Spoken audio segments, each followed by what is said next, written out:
جیسے کسی نے اس کے اندر کا چین اچانک چھین لیا ہو۔ میں آ رہی ہوں۔ اس نے جلدی سے کال کاٹی ہے، فوراً گر پڑا بستر پر گر پڑا اور وہ اپنے گھٹنوں پر آ بیٹھی۔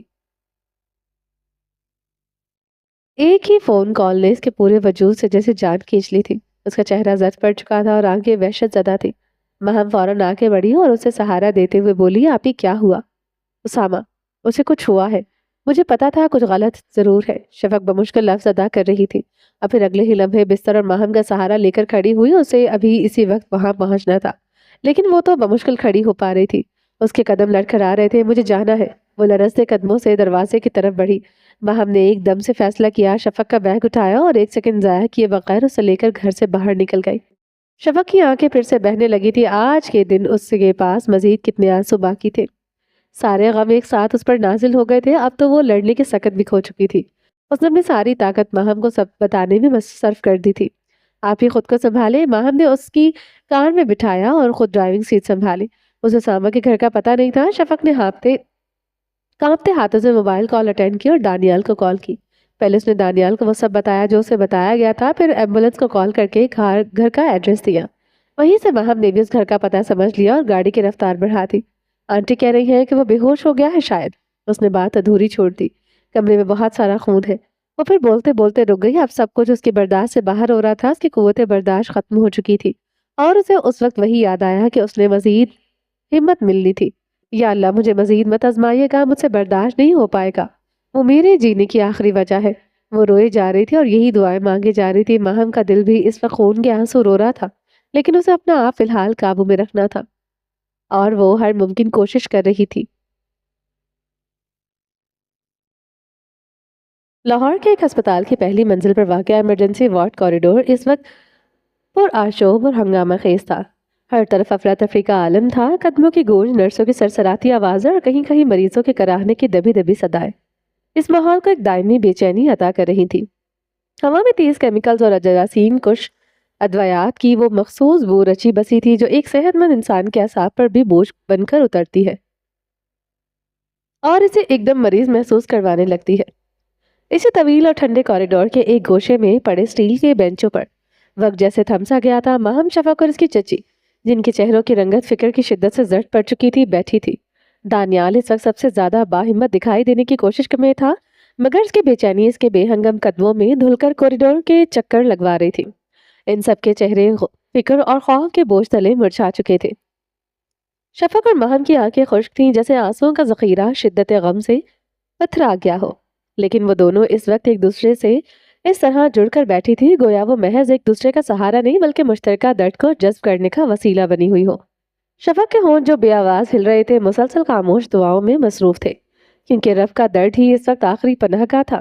دانیال کی آنکھیں نم تھی، البتہ وہ رو نہیں رہا تھا۔ اس کے شانوں پر اس وقت ذمہ داری کا بوجھ تھا، کیونکہ اس کا بڑا بھائی اسامہ ایمرجنسی وارڈ کے اندر زندگی اور موت کے عین بیچ میں جھول رہا تھا۔ اس کے والد کٹے ہوئے درخت کی طرح خاموش آنسو بہا رہی تھی۔ وہ اپنی شال سے بار بار اپنا چہرہ صاف کر رہی تھی۔ وقفے وقفے سے وہ ہلکی آواز میں اسامہ کے لیے دعائیں مانگتی لیتی اور پھر بے اختیار آنسو پہنچنے لگتے۔ اس کے دل میں دو چار لوگ بستے تھے۔ وہ چاروں اس وقت باہر بیٹھے تھے، ان کی زندگی کی امید میں، لیکن وہ شاید ان کی امیدوں پر پانی پھیرنے والا تھا۔ شاید وہ تھک چکا تھا یا ہار مان چکا تھا، کیونکہ وہ زندگی کے لیے موت سے لڑ نہیں رہا تھا۔ شاید وہ ہر اس قرض سے آزادی چاہتا تھا جس سے وہ پچھلے 4 برس میں گزرا تھا، یا شاید وہ مزید کچھ ایسا دیکھنے یا سہنے کی سکت کھو چکا تھا، اسی لیے خود کو چپ چاپ قسمت کے حوالے کر دیا تھا۔ اس کے معدے میں السر تھا جو پھٹ چکا تھا اور عین سجدے میں ہونے کی وجہ سے اس کا تیزاب خوراک کی نالی کی طرف آ گیا، جس سے اس کی نالی میں بھی شدید متاثر ہو گئی۔ جو پہلے ہی کسی حد تک خراب تھی، وہ فوراً بے ہوش ہو گیا تھا اور پھر 3 گھنٹے وہیں پڑے رہنے کی وجہ سے زہر اس کے پیٹ میں پھیل گیا۔ یہ سب اس کی مسلسل سگریٹ نوشی کا نتیجہ تھا جو آج اس بھیانک صورتحال میں سامنے آیا تھا، مگر یہ پورا سچ نہیں تھا۔ کچھ وقت سے وہ جس شدید ذہنی دباؤ کا شکار تھا، اس نے اسامہ کی بیماری کو دگنی رفتار سے اور بلاخر یہ حال ابھی اسی اندرونی کرب کا شخانہ بنا تھا۔ سگریٹ تو محض اس کی بیماری کی ایک بنیاد بنی تھی، جبکہ اصل عمارت تو اس کے ٹوٹے ہوئے دل کی کڑی تھی۔ جب اسے اسپتال لایا گیا اس کا چہرہ خون سے آری ہو کر پیلا پڑ چکا تھا، جسے کسی نے برسوں پرانی مٹی سے لیپ دیا ہو۔ سانسیں اور دھڑکن سب سست پڑ چکے تھے، جیسے ایک بجھتا ہوا چراغ آخری ہچکی لے رہا ہو۔ اس کے ہونٹ نیم لال تھے، جن پر جمے ہوئے خون کے خشک نشانات اس تکلیف کی داستان سنا رہے تھے جس سے وہ گزرا تھا۔ سینہ ہلکے ہلکے جھٹکے کھا رہا تھا، یوں محسوس ہوا تھا جیسے اٹکی ہوئی روح ایک آخری روز زور لگا کر اس پنجرے سے نکلنے کی کوشش کر رہی ہو۔ کیا آج کا دن واقعی اس کا آخری دن ہونے والا تھا، یا پھر اس کے پیاروں کی دعائیں آج ایک بار پھر موت کے پردے کو چاک کر کے اسے بچا لینے والی تھی؟ رات کے 8 بج رہے تھے اور اندر اسامہ کے پیٹ کی صفائی کا نازک عمل ابھی تک جاری تھا۔ 3 گھنٹے سے وینٹیلیٹر پر تھا وہ، اور ڈاکٹرز اپنی پوری کوشش کر رہی تھی اس کی سانسوں کی ڈور کو ٹوٹنے نہ پائے۔ کوریڈور میں چہل پہل خاصی کم ہو چکی تھی وہ، اور اس دردناک خاموشی کا سناٹا ہر دھڑکن کی آواز کو تیز کر رہا تھا۔ اس خاموشی کے عالم میں ماہم کا فون گونجا۔ وہ اٹھی اور ایک طرف جا کر کال سنی۔ اس کے چچا کی کال تھی، اور اس نے انہیں بتا دیا تھا کہ اس کے دوست کا بھائی ہسپتال میں ہے اور وہ اس کے ساتھ ہی ہے۔ کچھ دیر بعد ڈاکٹرز بوجھل قدموں کے ساتھ باہر آئے اور انہوں نے بتایا کہ وہ اپنا کام مکمل کر چکے ہیں۔ اسامہ فی الحال گہری بے ہوشی میں ہے۔ انہوں نے کوئی خوشخبری نہیں دی تھی، بس صبر اور دعا کرنے کا کہا تھا۔ ان کے مطابق ہوش میں آنا ہوا تو اگلے 14 سے 18 گھنٹوں میں آنا تھا، اور اگر اسے جانا ہوا تو آج کی رات اس کی آخری رات تھی۔ ڈاکٹر نے اگرچہ ان کی امیدوں کا دم کافی حد تک توڑ دیا تھا، لیکن وہ ابھی زندہ تھا، اس کی سانسیں چل رہی تھی اور دل دھڑک رہا تھا۔ بے شک وہ آنکھیں بند کی لیٹا ہوا تھا۔ وہ وینٹیلیٹر پر تھا اور اس کے منہ سے ایک موٹی سی نالی ڈال دی گئی تھی جسے اسے مصنوعی سانس دیا جا رہا تھا۔ اس کا پیٹ چیرا گیا تھا، تب جا کر اس کے وجود سے وہ زہر نکالا تھا۔ شفق کو لگ رہا تھا کہ وہ ابھی اٹھ کر باہر آ جائے گا اور کہے گا یہ سب بھی میری چال تھی، لیکن اس بار اس نے واقعی کوئی چال نہیں چلی تھی۔ ماہم کو گھر جانا پڑا تھا، جبکہ باقی 3 لوگ ساری رات کے لیے دعائیں مانگتے وہیں بیٹھے رہے۔ شفق اندر جا کر اسے دیکھ کر بھی آئی تھی۔ یہ رات گزرے دن سے بھی زیادہ دردناک ثابت ہو رہی تھی اس کے لیے۔ اس کی پوری دنیا بکھرنے کے قریب تھی، مگر وہ ٹوٹنے کی بجائے رب کی رضا پر صبر کر رہی تھی۔ وہ جذباتی طور پر تھکی ہونے کے باوجود ذرا سا بھی سو نہ پائی تھی۔ یہی حال دانیال اور اس کی والدہ کا تھا۔ وہاں کچھ تو تھا، بس آنسو اور دعائیں، اس کے علاوہ کچھ نہیں۔ ماہم کی رات بھی بیداری میں گزری تھی۔ اسے کبھی اسامہ کے ساتھ گزرے اچھے پل یاد آتے، کبھی وہ لمحے جب اس نے اسامہ کی تذلیل کی، اور پھر وہ رونے لگ جاتی۔ جب وہ رو کر تھک جاتی تو اسامہ کا ہسپتال والا چہرہ اس کے سامنے آ جاتا اور وہ دعائیں مانگنے لگ جاتی۔ اتنی دعائیں اس نے اپنے گھر والوں کے مرنے کی بھی نہیں مانگی تھی جتنی اس نے اس شخص کی زندگی کی مانگ لی تھی۔ صبح صبح پہم ہسپتال آ گئی تھی، لیکن اسامہ کی حالت میں کوئی بہتری نظر نہیں آئی تھی۔ البتہ رات کو دوبارہ اس کی طبیعت ضرور بگڑی تھی، جس نے ان تینوں کے دل کی حالت تک پہنچا دیے تھے۔ اس کی سانسیں رکتے رکتے بچی تھی۔ کیا وہ لڑ رہا تھا؟ اگر لڑ بھی رہا تھا تو وہ ہوش میں نہیں تھا۔ اس کا وجود لڑ رہا تھا، دماغ تو گہری نیند میں تھا۔ انہوں نے کل سے کچھ نہیں کھایا تھا، اور کوئی ایک شخص بھی ایک دوسرے کو کھانے کا پوچھ بھی نہیں رہا تھا، کیونکہ ان کے درد کا مرکز ایک ہی تھا، اور وہ ایک دوسرے کا درد اچھی طرح سے سمجھ رہے تھے۔ اسامہ کو ICU میں شفٹ کر دیا گیا تھا، لیکن ابھی تک وہ رات والی حالت میں ہی تھا۔ اس کے وجود میں اگر کوئی جنبش آئی تھی تو وہ بس تکلیف کی وجہ سے۔ ظہر کی اذانیں شروع ہو چکی تھی اور اسامہ کو اس حالت میں پہنچتے تقریباً 24 گھنٹے گزر چکے تھے۔ وہ ظہر کی نماز پڑھ کر فارغ ہوا تھا کل، جب اس کا السر پھٹا تھا۔ آج پھر سے عین اسی وقت میں اس کے وینٹیلیٹر نے ایک اچانک تیز اور خوفناک الرٹ دینا شروع کیا۔ میڈیکل اسسٹنٹ نے فوراً ڈاکٹر کو بلوایا۔ اس کا بلڈ پریشر اچانک سے بہت زیادہ بڑھ گیا تھا، جو کل سے بہت کم تھا۔ وہاں بیٹھے ہوئے لوگ مزید برداشت کرنے کی حالت میں نہیں تھے، مگر پھر بھی کیے جا رہے تھے۔ ان کے آنسو ایک بار پھر پھوٹ پڑے اور آنسو جیسے بے بسی کی گواہی دے رہا تھا۔ کچھ دیر بعد ڈاکٹر بوجھل قدموں کے ساتھ ICU کے دروازے سے باہر نکلا۔ وہ سب ڈاکٹر کی طرف لپکے اور ان کے چہرے کے تاثرات اس بات کو مزید پختہ کر رہے تھے کہ وہ کون سے الفاظ سننا چاہتے ہیں۔ ڈاکٹر کے الفاظ سن کر شفق فوراً زمین پر گھٹنوں کے بل جا گری۔ دانیال اور ماہم فوراً سے نیچے بیٹھے اور اسے سنبھالا۔ اس کا رونا کوریڈور میں گونج رہا تھا اور زبان ایک ہی جملہ بار بار ادا کر رہی تھی، یا اللہ تیرا شکر ہے، یا اللہ تیرا شکر ہے۔ ڈاکٹر ایک پل کو حیران و پریشان ہو گیا کہ مریض کے ہوش میں آنے کی خبر پر اس لڑکی کا یہ حال کیوں؟ لیکن جب اس نے شفق کے الفاظ سنے تو وہ سارا ماجرا سمجھ گیا تھا۔ دانیال کی والدہ وہیں بینچ پر بیٹھ کر ہاتھ اٹھا کر شکر ادا کرنے لگی۔ ان کی آنکھیں بھی نم تھی، اور یہی حال ماہم اور دانیال کا بھی تھا۔ وہ بھی روتے ہوئے شفق کو اٹھا رہے تھے، لیکن اس بار یہ آنسو کسی دکھ کے نہیں تھے۔ یہ اس صبر سے کے بعد نکلنے والے آنسو تھے جو انسان کو اس کی آخری حدود تک آزماتا ہے، اور پھر جب اس صبر کا پھل ملتا ہے تو اسے سمجھ ہی نہیں آتا کہ وہ کیا کرے۔ وہ بس رو پڑتا ہے کمزور انسان۔ سب سے پہلے شفق ICU میں گئی۔ وہ نیم آنکھیں کھولے ہوئے تھا اور تکلیف سے بھرے تاثرات میں اس کے چہرے کو ایک نئی جان بخشی تھی۔ شفق کو دیکھتے ہی اسامہ کی آنکھوں سے آنسو جاری ہو گئے تھے جو محبت، تشکر اور پچھتاوے کا ایک مرتکب تھے۔ شفق فوراً سے اسامہ کی طرف لپکی، لیکن وہاں موجود میڈیکل اسسٹنٹ نے اسے یہ کہہ کر روک دیا کہ مریض پر جسمانی دباؤ نہ ڈالیے گا، اس کے پیٹ کے زخم ابھی تازہ ہیں۔ شفق نے اپنے جذبات پر تھوڑا قابو کیا، معذرت کر کے اسامہ کی بائیں جانب سٹول پر بیٹھ گئی۔ وہ ہنس بھی رہی تھی اور رو بھی رہی تھی۔ اس نے ہاتھوں پر سرجیکل دستانے پہنے ہوئے تھے۔ اسی طرح شفق نے نہایت محبت سے اسامہ کے سر پر ہاتھ رکھا۔ اسامہ سنجیدہ تھا، وہ بس اس کے چہرے کی طرف دیکھ رہا تھا۔ اس نے کل سے اپنا علاج کروانا بھی شروع کیا تھا، لیکن اس سے پہلے کہ وہ سب ہو گیا، آج وہ شفق کے چہرے پر دیکھ رہا تھا اس تکلیف کو، اس اذیت کو اور تھکن کو، اس کی سوجی ہوئی لال آنکھیں جو بتا رہی تھی کہ وہ کتنا روئی ہے، اور وہ اس حال میں بھی اس کے درد پر آنسو بہا رہا تھا۔ اسامہ بول نہیں سکتا تھا ابھی، کیونکہ اس کے گلے میں انفیکشن تھی اور شدید تکلیف تھی۔ تکلیف تو خیر اس کے آدھے وجود میں بھی تھی، لیکن ابھی وہ شفق کے سامنے لیٹا ہوا تھا۔ شفق نے کچھ باتیں کی اور وہ بس چپ چاپ اسے دیکھتے ہوئے سنتا رہا۔ شفق نے اس کے آنسو صاف کیے، اس کا ہاتھ تھاما اور اس کے ماتھے پر بوسہ دیا۔ فی الحال وہ اتنا ہی کر سکتی تھی، باقی محبت اور غصہ اس نے اسامہ کے ٹھیک ہونے پر اتارنا تھا۔ وہ یہ کہہ کر چلی گئی کہ ایک سرپرائز ہے۔ وہ باہر نکلے، چند لمحوں بعد وہ شخصیت اندر داخل ہوئی جس کا نام اس کی ہر دھڑکن میں شامل تھا، ماہم۔ اسامہ کے چہرے کی تمام تکلیف جیسے یک دم اڑ گئی ہو۔ وہ وہاں اگر ایک گہرا اور ابدی سکون اتر آیا تھا۔ سیاہ حجاب میں لپٹا وہ حسین چہرہ آنکھوں میں محبت، شرمندگی اور شدید کرب لیے ہوئے تھا۔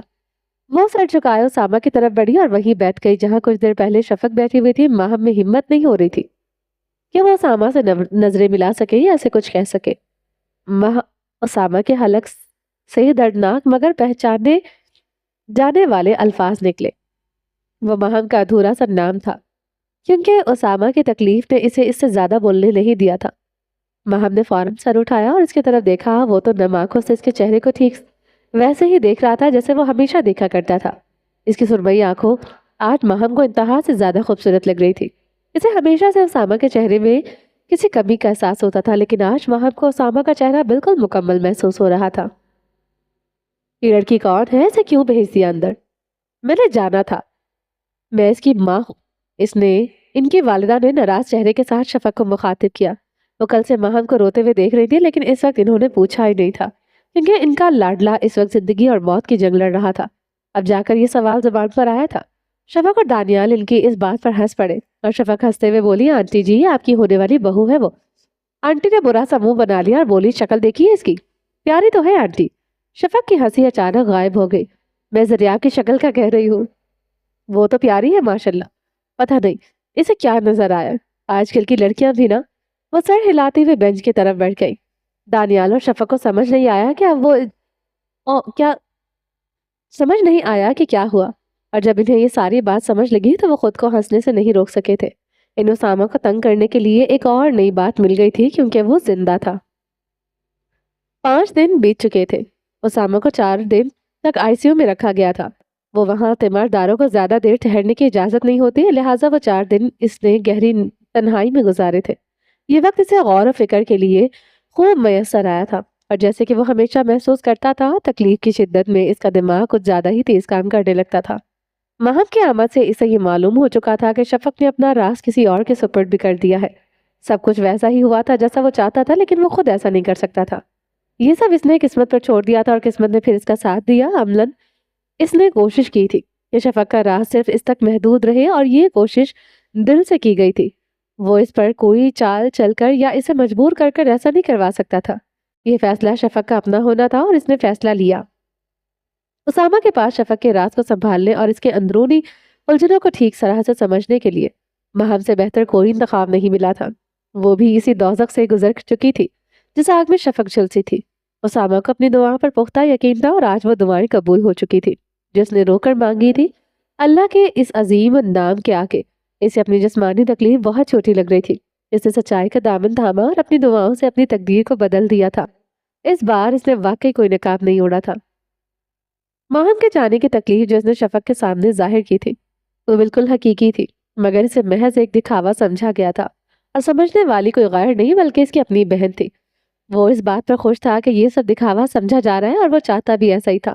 شفق پر غصہ کرنا دراصل خود سے نفرت کروانے کی ایک بے وقوفانہ حرکت تھی، جسے کرنا لازمی تھا کہ شفق کو لگے کہ اس کی تکلیف واقعی ایک ناٹک ہے۔ وہ اپنی اصل تکلیف کو ظاہر کر کے بھی چھپا رہا تھا، اور جو جذبہ وہ ظاہر کروا رہا تھا وہ اصلیت ہونے کے باوجود ایک جھوٹا نقاب سمجھا گیا تھا۔ آج کا دن وہی تھا جب شفق نے اس کے لیے قربانی دی تھی، مگر حقیقت میں یہ قربانی شفق کے اپنے لیے بھی ضروری تھی۔ وہ جا کر بھی شفق کو اس طرح سمجھ نہیں سکتا تھا جسے کوئی لڑکی سمجھتی ہے۔ اس لڑکی کو اسامہ نے خود چنا تھا، شفق کے لیے اور خود اپنے لیے بھی، اور اس کے دن کی خوشی دیکھنے کے لیے ہر غلط اور صحیح راستے سے گزرا تھا، اور وہ موت کو ایک بار پھر سے شکست دے کر واپس آیا تھا کیونکہ اس کے کچھ کام ابھی باقی تھے۔ اسے یقین تھا کہ جب شفق نے ماہم کو سب کچھ بتایا ہوگا تو ماہم نے یقیناً اسے بھی معاف کر دیا ہوگا۔ ماہم کے یہاں آنے کا مطلب تھا کہ وہ اسامہ کی کسی قید یا کسی چال کا شکار ہو کر نہیں آئی تھی۔ اس کا دل اسامہ کے لیے دھڑکتا تھا، اسی لیے وہ آئی تھی۔ وہ اسامہ کی تمام حقیقت جان کر بھی اسے محبت کر رہی تھی، اور اسامہ کے لیے یہ بات ہی کافی تھی۔ اس کے دل کے بہت سارے بوجھ آج اتر چکے تھے۔ وہ واقعی شکر گزار تھا کہ وہ شیطان کے بہکاوے میں آ کر خود کی جان نہیں لے بیٹھا۔ وہ اس سے ایک لمحے میں بھول گیا تھا کہ کتنے کام ادھورے ہیں اور اس کی زندگی سے کتنے لوگوں کی زندگیاں جڑی ہوئی تھی۔ گزشتہ دن غم کی کیفیت میں گزر چکے تھے اور آج خوشیاں تھی۔ افسوس تھے تو کچھ ایسے جو کبھی نہیں مٹنے والے تھے، لیکن جو ہو چکا ہے اسے بدلا نہیں جا سکتا، بس اسے سبق سیکھے جاتے ہیں اور اپنے آج کو جیا جاتا ہے۔ اسامہ بھی اپنا آج جی رہا تھا جس میں اس کے پاس سب کچھ تھا۔ کل کیا ہونا تھا اسے نہ علم تھا اور نہ ہی اسے فکر تھی۔ دانیال اور اس کی والدہ کی تکلیف بس کچھ دنوں کی تھی، اور جب وہ اسامہ کو دوبارہ اپنے پاؤں پر کھڑا ہوتے دیکھیں گے تو ان کی تکلیف بالکل ایسے ختم ہو جانی تھی جیسے وہ کبھی تھی ہی نہیں۔ شفق کو ماہم جیسی ہمدرد مل گئی تھی اور اسامہ کو ماہم جیسا ہم سفر۔ یہ وہ خوشگوار اختتام تھا جس نے اسے کہانی کی تمام تکلیفیں بھلا دی تھی۔ آخر میں سب ٹھیک ہو جاتا ہے اور اسامہ کی کہانی میں ہو چکا تھا۔ 5ویں دن اسے جنرل وارڈ میں منتقل کر دیا گیا تھا۔ وہ بہت تیزی سے صحت یاب ہو رہا تھا کیونکہ وہ جینا چاہتا تھا۔ شام کے وقت شفق، دانیال اور اس کی والدہ اس کے گرد بیٹھے تھے۔ وہ اب بول پا رہا تھا اور سہارے سے تھوڑا بہت چل بھی پا رہا تھا۔ آئندہ سگریٹ پیے گا؟ اس کی امی نے ترچھی نظر سے اسے دیکھتے ہوئے پوچھا۔ بس ایک آخری بار پیوں گا، اسامہ نے شرمندگی سے جواب دیا۔ شفق، اب اگر اسے کچھ ہوا تو مجھے نہ بتانا، خود ہی کفن دفن کر دینا اس کا، انہوں نے غصے میں شفق سے کہا کیونکہ وہ اسامہ پر براہ راست غصہ کم ہی کرتی تھی۔ آنٹی، میں نے خود اس کی جان لے لینی ہے اگر اس نے اب سگریٹ کو ہاتھ بھی لگایا تو۔ شفق نے بھی غصے سے اداکاری کی کیونکہ وہ جانتی تھی کہ اسامہ پہلے ہی سگریٹ چھوڑ چکا ہے۔ دانیال بس سر جھکائے مسکرا رہا تھا۔ اسے ایک بات کرنی تھی، اس کے پیٹ میں وہ بات مزید نہیں رک سکتی تھی اور یہ بہترین موقع تھا۔ اس نے پہلے سر اٹھا کر شفق کو آنکھ ماری اور پھر اپنی امی سے مخاطب ہو کر بولا، امی، وہ ماہم آپی کیسی لگی آپ کو؟ اوہ، یہ تو میں بھول ہی گئی، وہ لڑکی کون ہے اور اس کی زندگی کیوں برباد کرنا چاہتا ہے تو؟ وہ فوراً اپنا غصہ بھلا کر اسامہ سے پوچھنے لگی۔ شفق اور دانیال خاموش مسکراہٹ کے ساتھ ہونے والا تماشا دیکھنے لگے۔ ہیں؟ برباد؟ اسامہ حیران ہو کر بولا اور پھر شفق اور دانیال کی طرف دیکھنے لگا۔ اسے لگا شاید ان دونوں کی امی کو کوئی الٹی پٹی پڑھا دی گئی ہے۔ ہاں تو اسے شادی کر کے اس کی زندگی برباد ہی ہونی ہے۔ لعنتیں پڑی ہوئی ہیں تیرے چہرے پر، رنگ صاف کر پھر شادی کرواؤں گی، نہیں تو میری طرف سے انکار ہے۔